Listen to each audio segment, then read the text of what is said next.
The year was 1944, and Colonel Dmitry Volkov thought he had seen everything the war could throw at him. 4 years of brutal fighting across the Eastern Front had hardened him to most surprises.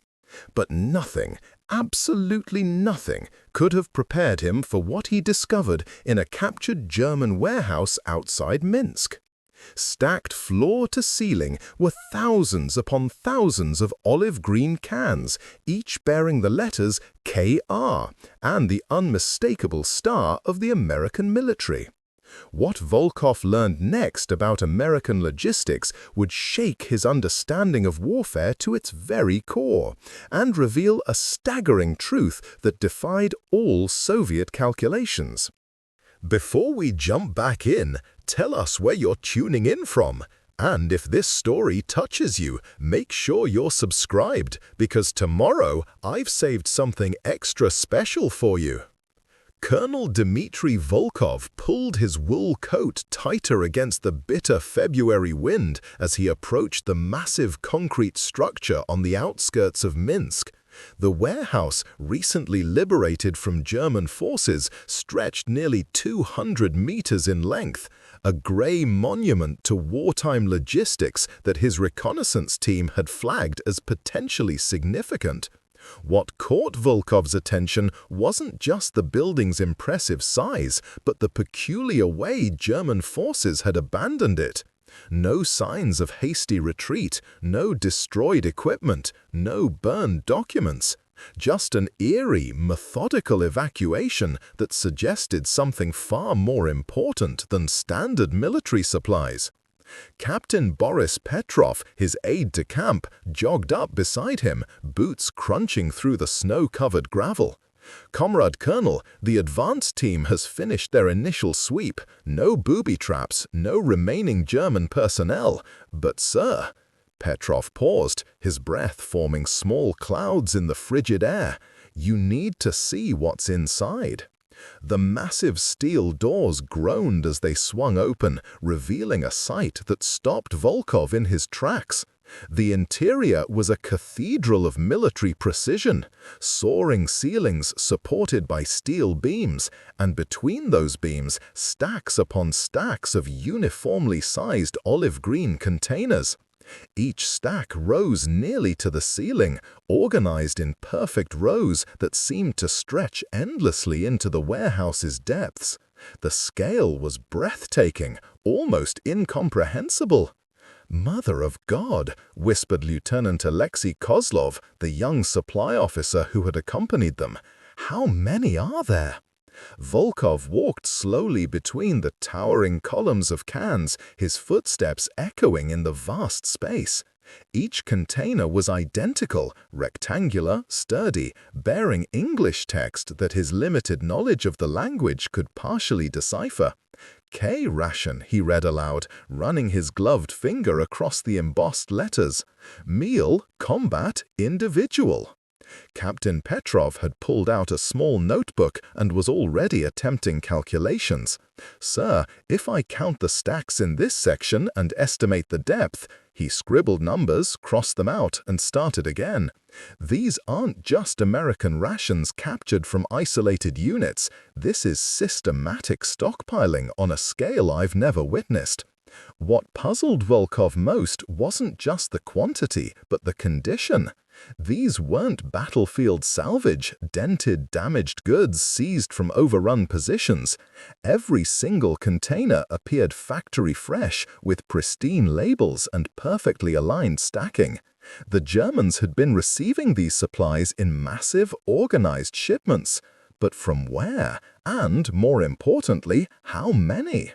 Lieutenant Kozlov had managed to open one of the containers and was examining its contents with wide eyes. "Comrade Colonel, this isn't emergency field rations like we distribute. Look at this." He held up a small cylindrical container.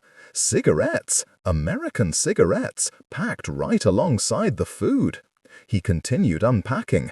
"Chocolate bars, coffee packets, even, is this chewing gum?" The implications began settling in Volkov's mind like stones dropping into still water. In the Red Army, soldiers were fortunate to receive hot soup and black bread on a regular basis. Their field rations consisted of hardtack, dried fish, and whatever could be foraged or requisitioned locally. The idea of including luxury items like chocolate and cigarettes in standard combat meals seemed not just wasteful but almost decadent. Captain Petrov, Volkov called out, his voice carrying a new edge of urgency. "I want an accurate count of every container in this facility. Divide the warehouse into sections, assign teams to each area. I need exact numbers." As his men spread throughout the warehouse, Volkov continued his own examination of the American provisions. Each K-ration was designed as a complete meal for one soldier for one day, containing breakfast, lunch, and dinner components. The portions were generous, more food than many Soviet civilians saw in a week.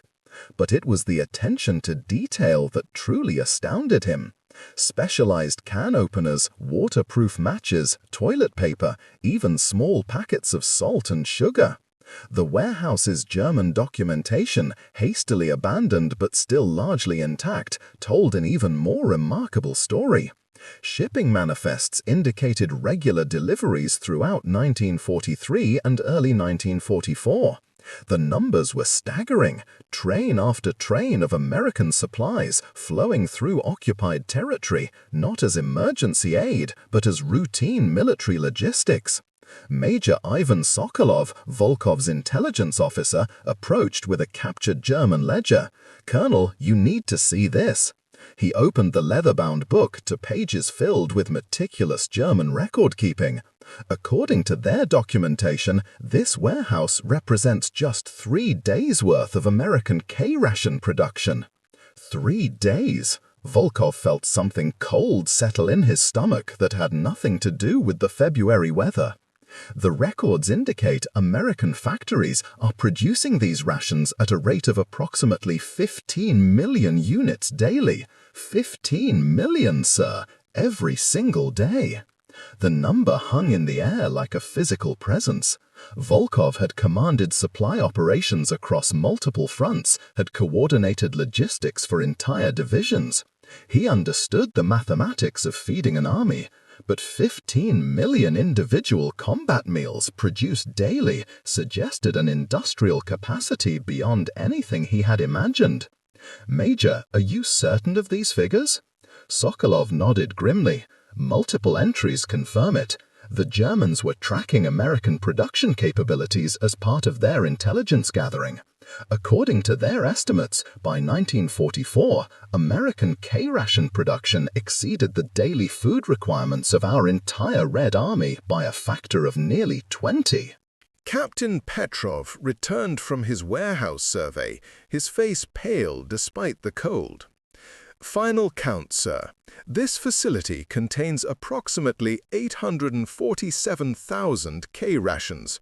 If Major Sokolov's intelligence is accurate, this represents roughly 13 hours of American production." 13 hours? Volkov walked to one of the warehouse's grimy windows and stared out at the snow-covered landscape. Somewhere across the Atlantic, in factories he could barely imagine, American workers were producing enough food every single day to feed millions of soldiers. Not just adequately, luxuriously by Soviet standards. And they were doing it while simultaneously producing tanks, aircraft, ships, ammunition, and everything else required for global warfare. The strategic implications were staggering. This wasn't just about feeding troops, it was about projecting power across continents, sustaining massive military operations thousands of miles from home soil, and doing it all while maintaining domestic production for civilian needs. The Soviet Union, despite its vast territory and resources, struggled to produce sufficient basic rations for its own forces operating within its own borders. As evening approached and his men continued cataloging the warehouse's contents, Volkov found himself grappling with a fundamental shift in his understanding of the war. Every calculation about American capabilities, every estimate of their industrial potential, every assumption about their staying power, all of it would need to be reconsidered in light of this single overwhelming fact. 15 million K-rations every day. The number echoed in his mind as he watched his soldiers examining the endless rows of perfectly manufactured American meals, each one representing not just food, but an entire industrial ecosystem capable of producing abundance on a scale that defied comprehension. 3 weeks after the warehouse discovery, Colonel Volkov found himself in the war-torn city of Warsaw, where Soviet forces had recently established a temporary headquarters in what remained of the old university district. The Gothic buildings, scarred by artillery and blackened by fire, served as a stark reminder of the war's devastation. But Volkov's mind wasn't on the architectural ruins, it was on the intelligence reports spread across his makeshift desk. Lieutenant Colonel Michael Henderson of the U.S. Army had arrived 2 days earlier as part of an Allied liaison mission, ostensibly to coordinate supply routes for the final push into Germany. Henderson was tall, clean-shaven, with the kind of easy confidence that seemed distinctly American. What caught Volkov's attention wasn't Henderson's diplomatic manner, but the casual way he discussed logistics that would have been considered miraculous by Soviet standards. "Your supply lines are impressive, Colonel Henderson," Volkov said carefully, pouring tea from a dented samovar that had somehow survived the bombardment.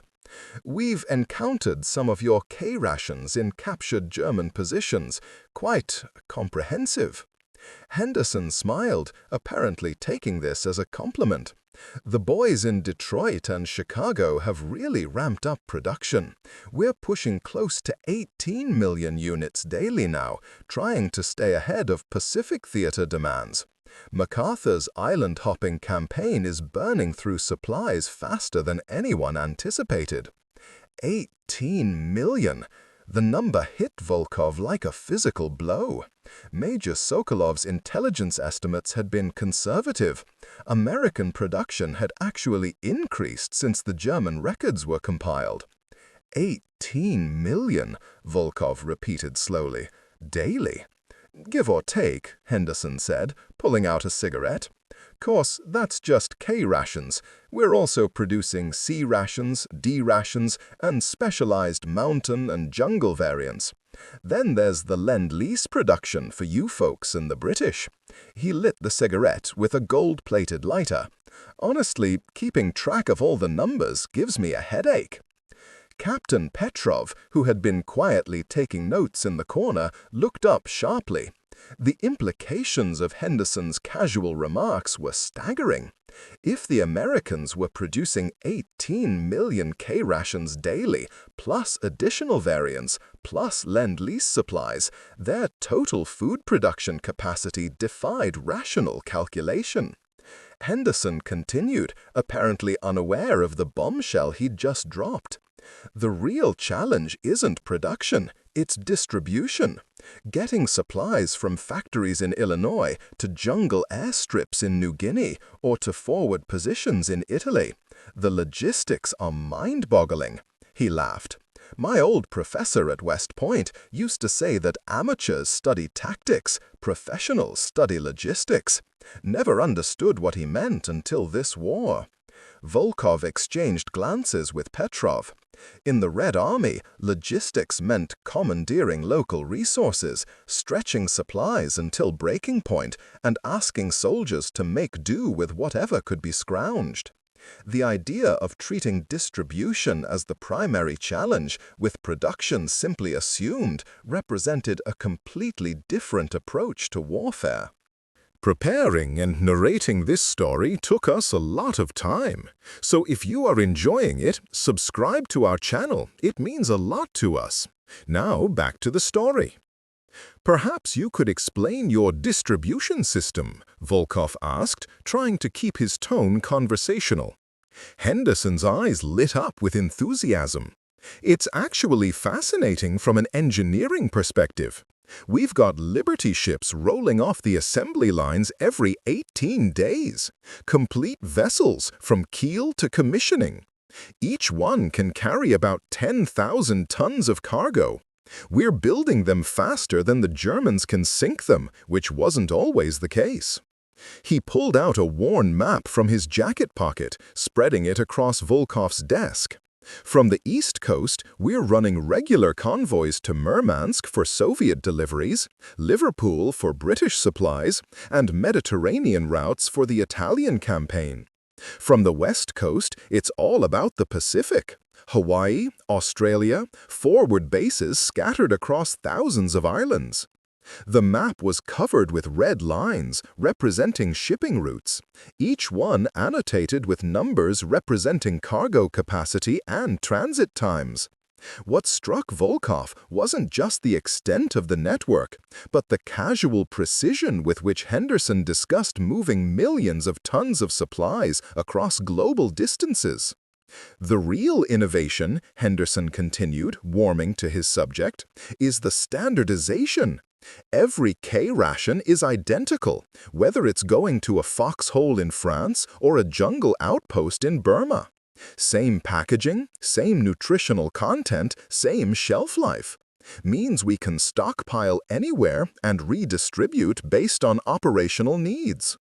Lieutenant Kozlov had entered quietly during Henderson's explanation, carrying a folder of intercepted German communications.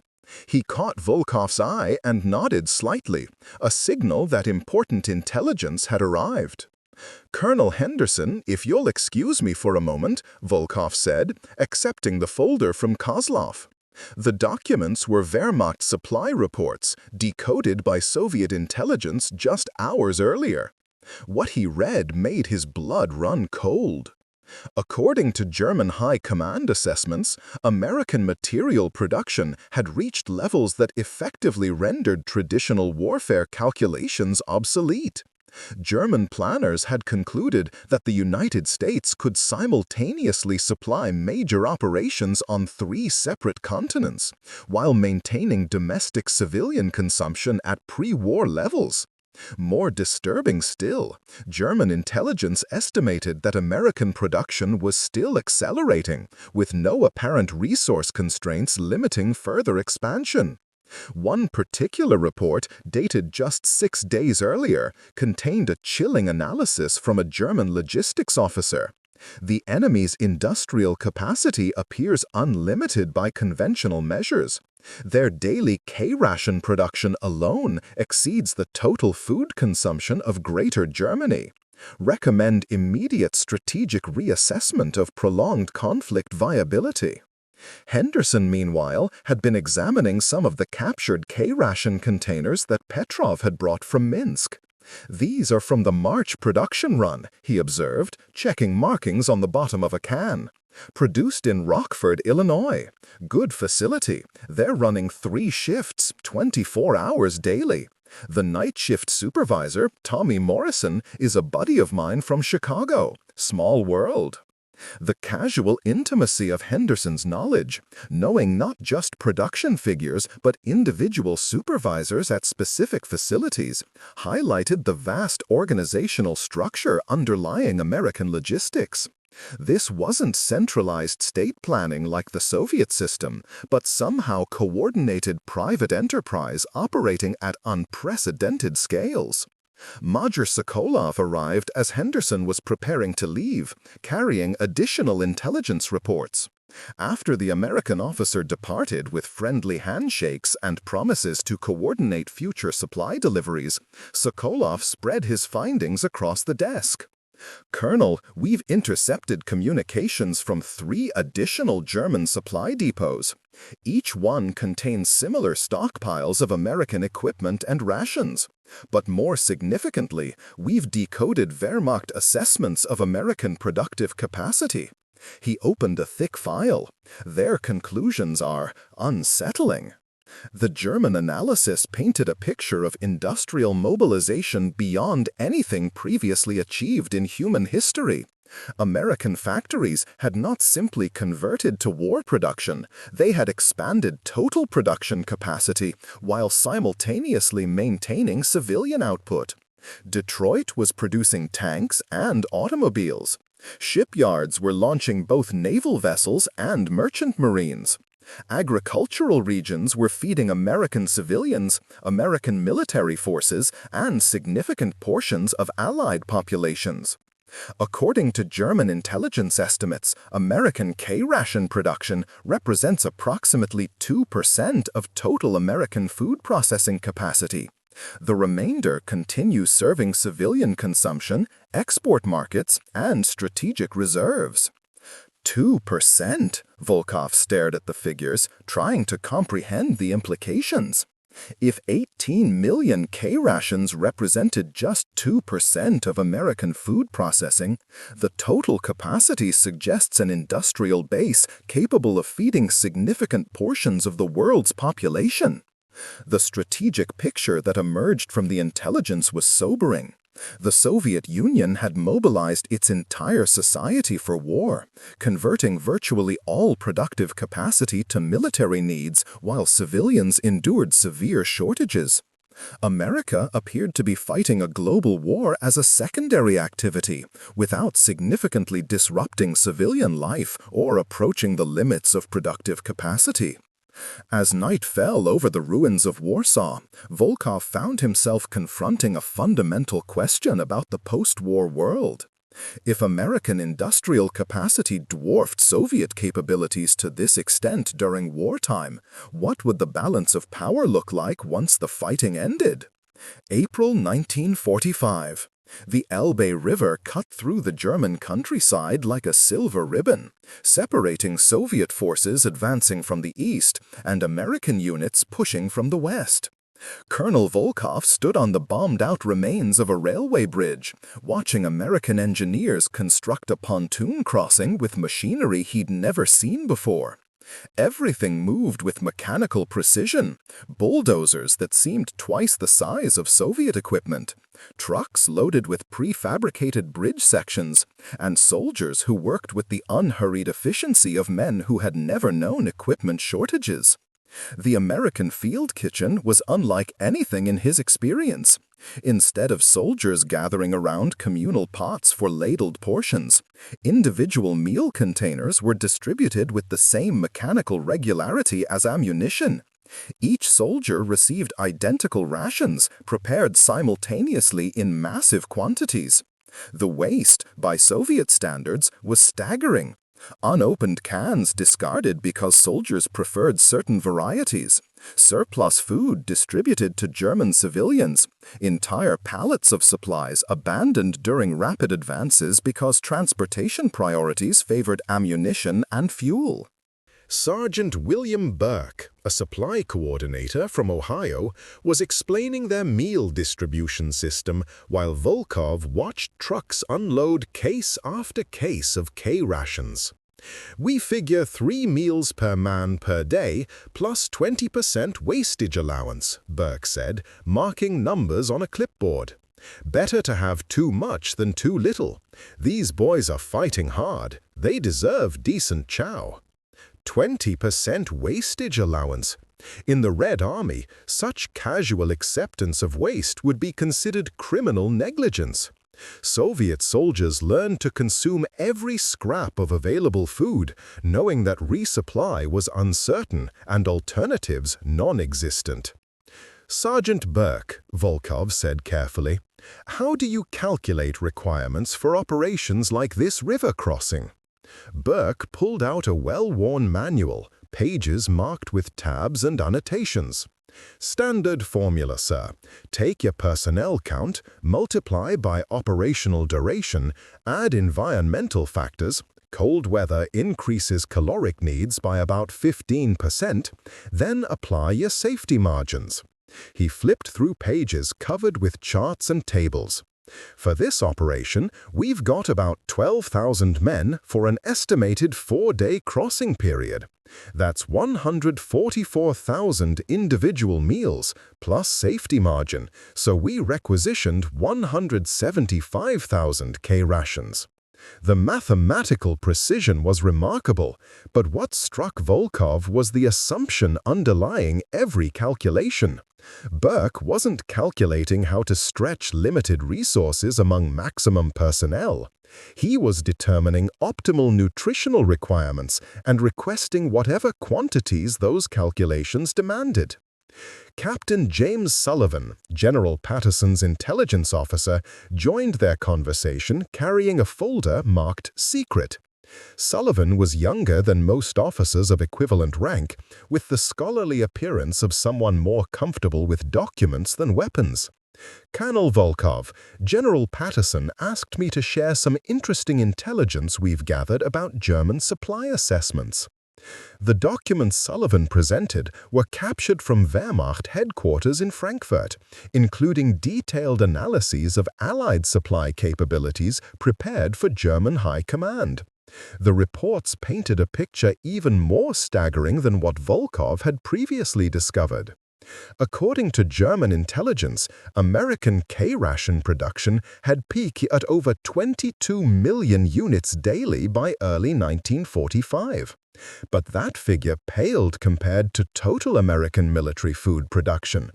Including all variants, specialized rations, and support personnel meals, American food processing facilities were producing the equivalent of nearly 40 million individual military meals each day. 40 million, Volkov repeated, studying the German calculations. "That's just for military consumption," Sullivan added. German analysts estimated total American food production capacity at roughly 10 times that figure. Apparently, their economic warfare specialists concluded that attempting to disrupt American food supplies would be futile given the scale of overproduction. Major Harold Thompson, the 7th Corps' logistics commander, approached their group carrying what appeared to be a routine supply report. Thompson was thick-set, methodical, with the demeanor of a man accustomed to solving complex problems through systematic organization. "Colonel, thought you might find our monthly consumption figures interesting from a comparative perspective." Thompson's reports detailed supply consumption for a single American corps over 30 days of active operations. The numbers were mind-boggling.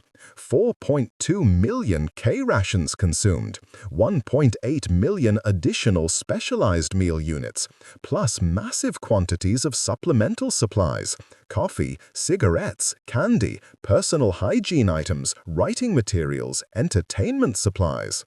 "Major Thompson," Volkov asked, "what happens when supply lines are disrupted?" Thompson looked genuinely puzzled by the question. "Well, sir, we've got strategic reserves positioned at multiple points along our advance routes. Standard doctrine calls for minimum 15-day supply buffers at division level, plus course-level reserves, plus theater-wide stockpiles."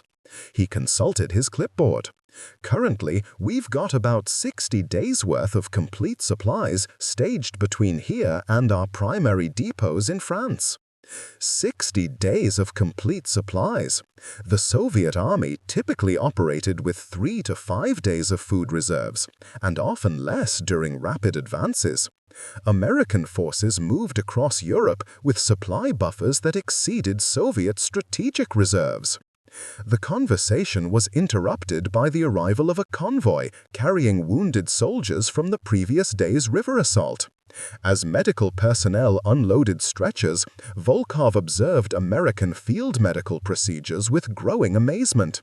Each wounded soldier received individual medical kits containing morphine, sulfur drugs, bandages, and surgical supplies. The quantities seemed excessive. Medics discarded partially used supplies rather than attempting conservation. Dr. Elizabeth Reynolds, the chief medical officer, noticed Volkov's interest. "Colonel, battlefield medicine has changed dramatically since Pearl Harbor.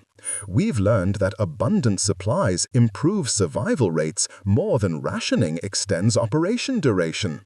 Every wounded soldier gets optimal treatment regardless of supply considerations." Reynolds led Volkov through the field hospital, a complex of prefabricated structures that had been assembled in less than 6 hours. The facility included surgical suites, recovery wards, pharmacy supplies, and even recreational areas for convalescing soldiers.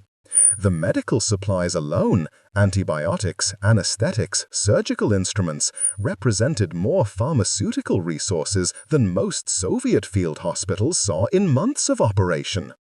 Dr. Reynolds, how do you maintain such extensive medical supplies during mobile operations? Continuous resupply, she replied matter-of-factly. Medical supply trucks arrive twice daily with fresh pharmaceuticals, surgical materials, and dietary supplements. We've found it's more efficient to maintain abundant stocks than to carefully ration limited supplies. As evening approached, Volkov found himself in General Patterson's command tent studying maps of the final approach to Berlin. Patterson was explaining American operational planning, which assumed supply availability that bordered on the fantastic. "Colonel, our intelligence suggests Berlin will require sustained urban combat, potentially lasting weeks," Patterson said, pointing to defensive positions marked on aerial photographs. "We're positioning 90 days of complete supplies within 50 kilometers of the city. Food, ammunition, medical supplies, engineering materials, even recreational facilities for troop morale." 90 days! For urban combat operations, the Red Army would consider 10 days of supplies a luxury. Patterson continued outlining American planning. Beyond the staggering supply quantities, their planning assumed capabilities that seemed almost science-fictional. Airdrops of hot meals to isolated units, mobile field kitchens that could feed thousands of soldiers simultaneously, refrigerated supply chains that delivered fresh food to frontline positions. The strategic implications crystallized in Volkov's mind as he listened to Patterson's casual descriptions of logistical abundance. This wasn't simply superior industrial capacity. It represented a fundamentally different approach to warfare. Soviet doctrine emphasized endurance, sacrifice, and making maximum use of minimal resources. American doctrine appeared to eliminate resource constraints entirely, focusing instead on optimizing operational effectiveness through material abundance. As the meeting concluded and Volkov prepared to return to Soviet lines, Patterson made an offhand comment that would haunt him for years afterward. "Colonel, this war has taught us that logistics isn't just about moving supplies, it's about eliminating scarcity as a limiting factor in military operations. When your soldiers never worry about their next meal, they can focus entirely on fighting." Never worry about their next meal. Walking back across the temporary bridge spanning the Elbe, Volkov contemplated a world where such abundance was possible and wondered what kind of peace would emerge from a war won by nations with such vastly different relationships to scarcity and abundance. May 1945. The Reich Chancellery lay in ruins beneath a grey Berlin sky. Hitler was dead, and the Third Reich had surrendered unconditionally. But for Colonel Volkov, standing in what remained of the German High Command's logistics center, the war's end had unveiled secrets that would reshape his understanding of global power dynamics forever.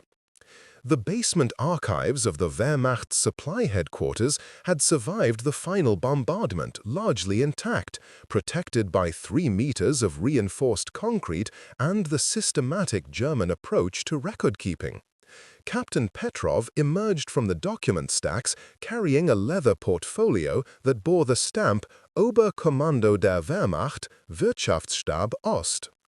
"Colonel, you need to examine these immediately," Petrov said, his voice tight with urgency. "German economic warfare assessments, updated through March 1945. Their conclusions about American productive capacity are unsettling." The documents painted a picture that dwarfed even Volkov's expanded understanding of American industrial might. German analysts had concluded that the United States was conducting the most extensive military operation in human history while operating at only 60% of total productive capacity. The remaining 40% continued serving civilian markets, export obligations, and strategic stockpiling for post-war reconstruction. Colonel Friedrich Müller, former Wehrmacht logistics coordinator, sat in the makeshift interrogation room looking remarkably composed for a man whose world had just collapsed. Müller was precise, methodical, with the bearing of someone who had spent years wrestling with impossible supply calculations. He had requested to speak with Soviet officers, claiming information vital to understanding American capabilities. "Herr Colonel," Müller began in accented Russian, "I have spent 3 years attempting to comprehend American logistics. My conclusions may interest your superiors." He gestured toward captured charts covering the walls. "These represent German intelligence estimates of Allied supply networks. The numbers are extraordinary." Müller's charts traced American supply chains across 6 continents. Liberty ship production had peaked at nearly 3 vessels per day, each one capable of transporting 15 million K-Rations in a single voyage. The mathematical implications were staggering. American shipyards were launching cargo capacity equivalent to feeding entire nations, while simultaneously producing naval vessels, landing craft, and support equipment. "By our calculations," Müller continued, "American K-ration production represents approximately 0.3% of total American agricultural output. The remainder supplies civilian consumption, Lend-Lease obligations, and strategic reserves." He pointed to a complex diagram. Their agricultural sector alone could feed the combined populations of Germany, France, and Britain without affecting military supply production. 0.3%. Volkov stared at the German officer, searching for signs of deception or error. But Müller's documentation was exhaustive, cross-referenced with multiple intelligence sources, and internally consistent across hundreds of data points. Lieutenant Kozlov entered carrying additional captured files, these bearing the seal of the German Ministry of Armaments and War Production. "Colonel, we've discovered planning documents from Albert Speer's ministry.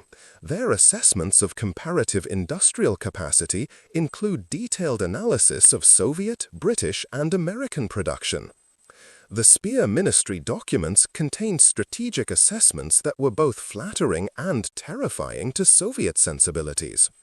German analysts credited Soviet industrial mobilization as the most complete transformation of productive capacity ever achieved.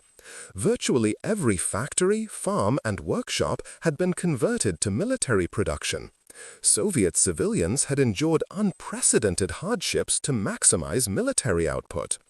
But American production figures rendered Soviet achievements almost insignificant by comparison. While the Soviet Union had maximized efficiency within existing capacity, America had expanded total capacity beyond anything previously thought possible. New factories, new shipyards, new agricultural regions, new transportation networks, all constructed during wartime while maintaining civilian production levels. Major Sokolov arrived with intelligence from captured Luftwaffe reconnaissance reports. "Colonel, German aerial surveys of American industrial facilities provide visual confirmation of these production claims." He spread aerial photographs across the table. These images were taken by long-range reconnaissance aircraft over Detroit, Chicago, and Pittsburgh during 1944. The photographs were breathtaking.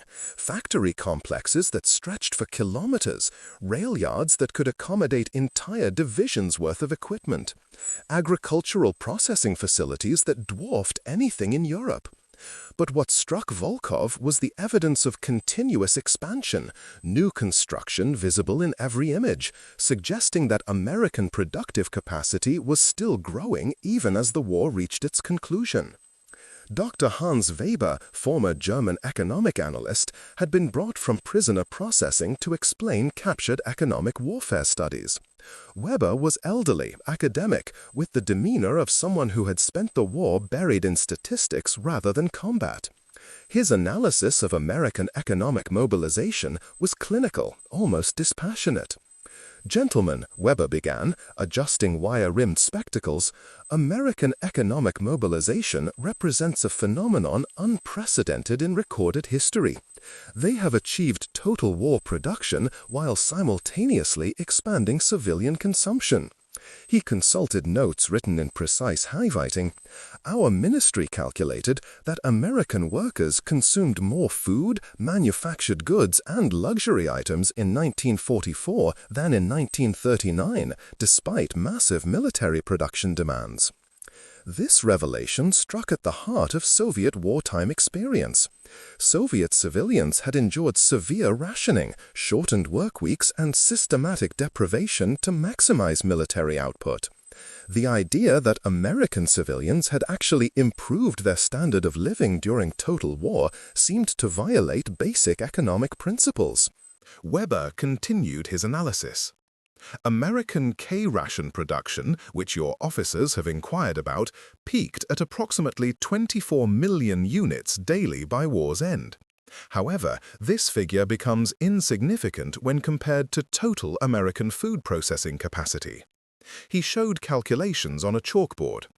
Their agricultural sector produced sufficient food to maintain pre-war civilian consumption levels, supply military forces globally, fulfill Lend-Lease obligations, and maintain strategic reserves exceeding European consumption for entire years. 24 million daily. The number had continued climbing throughout the war, even as German intelligence had tracked it. But Weber's broader analysis suggested that K-ration production was merely one visible indicator of industrial capacity that defied rational comprehension. Captain Sullivan, the American intelligence officer Volkov had met at the Elbe, appeared in Berlin as part of Allied coordination efforts. Sullivan carried documents that provided American perspectives on their own productive achievements, and his casual discussions revealed planning assumptions that seemed almost fantastical. "Colonel Volkov, interesting that you've been studying German assessments of our logistics. Their estimates were actually conservative in most categories." He pulled out an American planning document. "Our War Production Board calculates that we could have sustained current military output for approximately 8 additional years without significant strain on civilian consumption." 8 additional years. The number hung in the air like a physical presence. Volkov had witnessed Soviet industrial mobilization push society to the breaking point within 4 years of war. American planners apparently considered their current efforts sustainable for twice that duration without civilian hardship. Sullivan continued outlining American post-war planning. "We're actually scaling back production now that hostilities are ending. K-ration output will probably drop to around 15 million daily for occupation duties and Pacific theater cleanup operations." He laughed. "Honestly, figuring out what to do with surplus capacity is becoming a bigger challenge than meeting wartime demands." Surplus capacity. The concept seemed alien to Soviet experience, where every resource had been stretched to maximum utilization and beyond. American military planners were apparently confronting the opposite problem: how to efficiently reduce production that exceeded operational requirements. As Volkov prepared his final intelligence reports in the ruins of Berlin, he found himself grappling with implications that extended far beyond military logistics. The evidence was overwhelming and undeniable. American industrial capacity operated on a scale that rendered traditional concepts of national power obsolete. They had won a global war while treating it as a secondary priority, maintaining civilian prosperity while projecting military force across 6 continents simultaneously. The post-war world would be shaped by nations with fundamentally different relationships to scarcity, abundance, and the possibilities of human organization. And those differences, Volkov realized, might prove more decisive than any battlefield victory or territorial conquest in determining the future balance of global power. June 1945. Moscow's summer heat shimmered off the cobblestones of Red Square as Colonel Volkov walked through the Kremlin's ancient corridors towards the most important briefing of his career. In his leather satchel were documents that would fundamentally alter Soviet strategic planning for decades to come. The ornate conference room of the Defense Ministry housed the most senior military leadership of the Soviet Union, men who had orchestrated the greatest land campaign in military history and now faced the challenge of understanding their allied-turned-rival. Marshal Georgy Zhukov sat at the head of the polished table, his uniform bearing the gold stars of a hero of the Soviet Union. Around him were the architects of Soviet victory, Marshal Konstantin Rokossovsky, General Alexei Antonov, and a dozen other officers whose names would defy Soviet military doctrine for generations. But today, their attention focused on intelligence that challenged everything they thought about global power. Colonel Volkov, Marshal Zhukov began, his voice carrying the authority of a man who had commanded millions, "Your preliminary reports suggest American productive capacity exceeds our most optimistic estimates. Explain your findings." Volkov stood, spreading captured German documents across the conference table. The evidence he had gathered across 4 months of investigation painted a picture that defied conventional military analysis. Comrade Marshall, American K-ration production alone demonstrates industrial capacity that operates by different rules than our experience suggests possible. He began with the basic figures that had started his investigation. The captured warehouse in Minsk contained 847,000 K-rations, representing 13 hours of American production. But those numbers, shocking at the time, now seemed almost quaint compared to what subsequent investigation had revealed. By war's end, Volkov continued, American factories were producing 24 million K-rations daily. However, this figure represents less than 0.5% of total American food processing capacity. The remainder continued supplying civilian markets at consumption levels that exceeded pre-war standards. General Antonov, the Soviet General Staff's chief strategist, interrupted with a question that cut to the heart of Soviet concerns. Colonel, what are the strategic implications? Can American productive capacity be sustained during peacetime? Volkov consulted notes from his final interviews with captured German economic analysts. Comrade General, German intelligence concluded that American wartime production operated at approximately 60% of total capacity. Their assessment suggests Americans could have sustained current military output indefinitely while simultaneously expanding civilian production. The silence in the room was profound.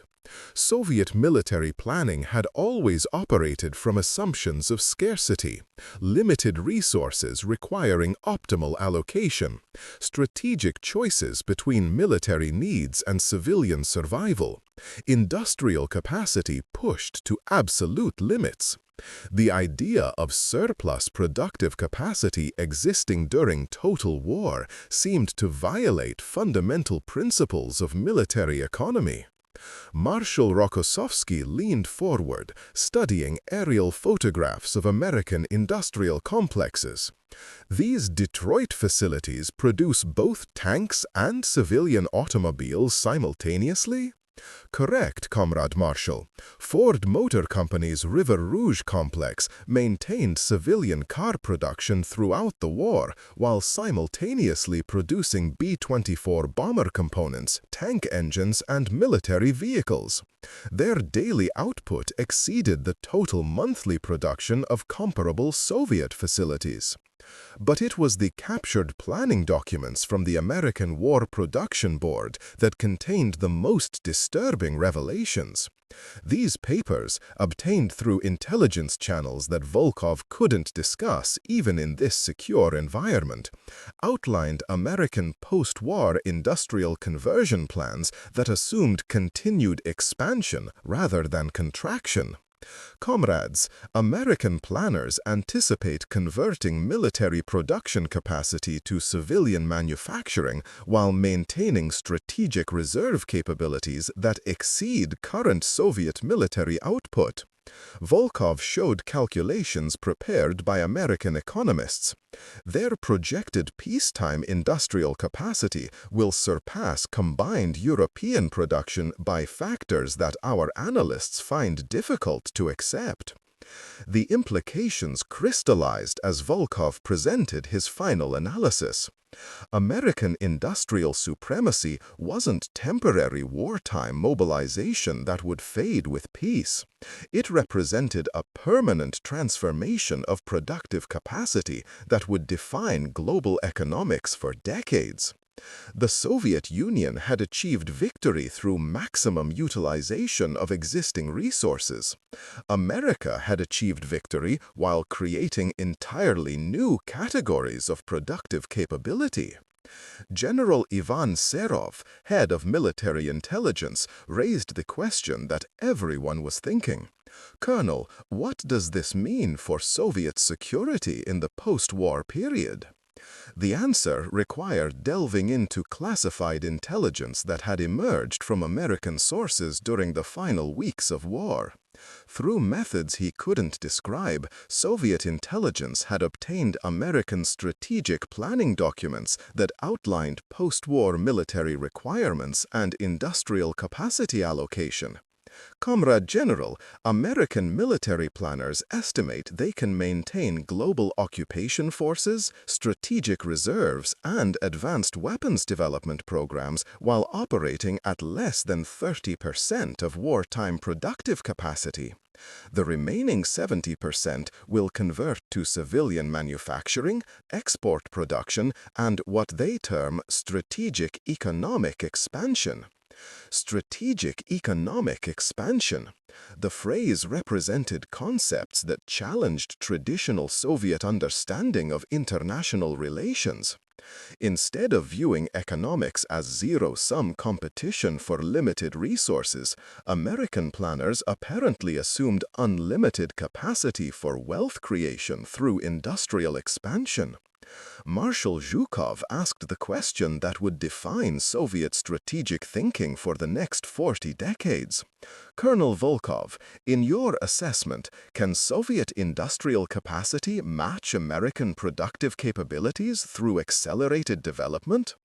The answer required honest evaluation of comparative advantages and limitations. Soviet industrial mobilization had achieved miracles through centralized planning, worker sacrifice, and optimal resource allocation. But American achievements suggested access to resources, technologies, and organizational methods that operated by different principles entirely. Comrade Marshall, Soviet industrial capacity could theoretically match specific American production categories through concentrated effort. However, matching their total productive capacity while maintaining civilian living standards appears beyond current Soviet capabilities. Volkov paused, choosing his words carefully.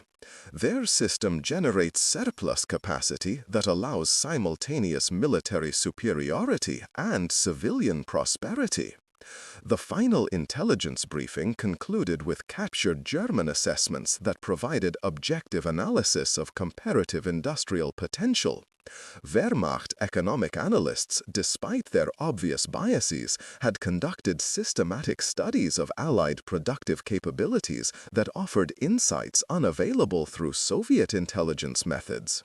According to German calculations, Soviet industrial mobilization represented the most complete transformation of national resources for military purposes ever achieved. Every available factory, farm, and worker had been directed toward military production with efficiency that amazed German observers. But American mobilization had achieved greater absolute output while maintaining civilian production levels that actually exceeded pre-war consumption. As the briefing concluded and senior officers prepared to draft reports for Stalin himself, Volkov found himself reflecting on broader implications that extended beyond military planning. The evidence suggested that the post-war world would be shaped by competition between fundamentally different economic systems. Soviet socialism optimizing limited resources through centralized planning, and American capitalism generating expanding resources through decentralized innovation. The K-Rations that had started his investigation represented more than military logistics. They symbolized industrial capacity that could produce abundance as a routine output, eliminate scarcity as a limiting factor in national planning, and project power globally without compromising domestic prosperity. Understanding American productive capacity had revealed the true dimensions of the challenge facing Soviet leadership in the post-war world. Walking through Red Square as summer evening approached, Volkov contemplated the irony that Soviet victory in the Great Patriotic War had revealed the extent of their disadvantage in the coming peace. The numbers were undeniable. 24 million K-rations daily represented industrial capacity that could reshape global civilization itself. And those numbers would haunt Soviet strategic planning for decades to come, driving an arms race, a space race, and ultimately a comprehensive competition between systems that viewed scarcity and abundance as fundamentally different challenges requiring fundamentally different solutions.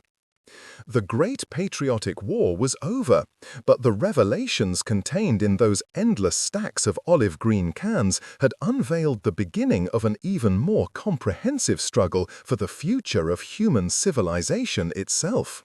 Up next, you've got two more standout stories right on your screen. If this one hits the mark, you won't want to pass these up. Just click and check them out. And don't forget to subscribe and turn on the notification bell so you don't miss any upload from us.